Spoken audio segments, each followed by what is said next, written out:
Sana hindi ka na lang dumating, kung ganyan lang din naman ang dulot mo sa'kin. Hindi na lang sana ako na humaling, bago na rin naman akong paluwain mo.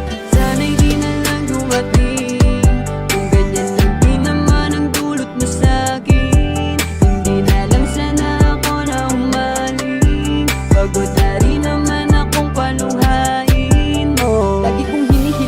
Hala na sana sa akin siya ay ibigay.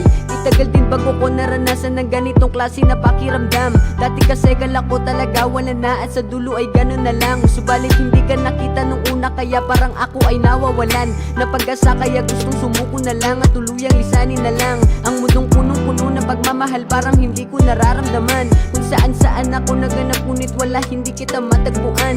Nawawalan na pag-asa, siguro tama nga ang kanilang kasabihan, na kapag laging inihintay di darating, kasi lagi minakaabang. Naghihintay ng tamang panahon at kailan kaya kita matatagpuan. Tiniis ko kahit matagal pang tumating, kahit minsan ay parang timang nakaabang sa bintana, at sana sumang-ayon sa akin ang buwan. Kaya pinilit ko makarating kahit hindi pa talaga ito ang tamang pagkakataon na pag-iibigan nating dalawa, kahit mali sa paningin nila ay para lang to patapon. Di ko yun iniinda kasi mas pinipili kong kasama ka kahit may iba kang karelasyon. Di ko alam kung tama pa ba talaga ang nagawa kong desisyon. Sana hindi ka na lang dumating, kung ganyan lang din naman ang dulot mo sa'kin. Hindi na lang sana ako na humaling, bago na rin naman akong paluwain mo.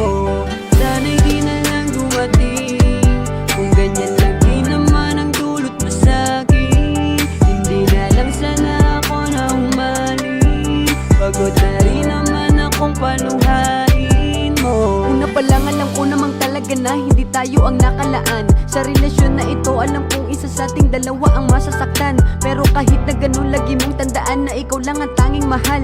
Ngunit ganun pa man ako'y nag-aalangan, baka di rin tayo tumagal. Laging sumasagi sa aking isipang iwanan ka na para di masaktan ang aking puso't isipang tuluyan na pa ako sa'yo para mong sinakal. Tanong ko lang, tapatin mo ako, sino ba sa amin ng iyong minahal?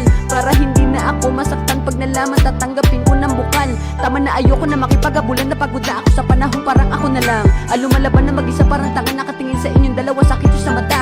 Bibitawan na kita para hindi na lalo lumala ang lungkot na nadarama sa tuwing kasama mo siya. Ngayong alam ko na kung bakit sabi ng iba sa una lang talaga lahat masaya, kasi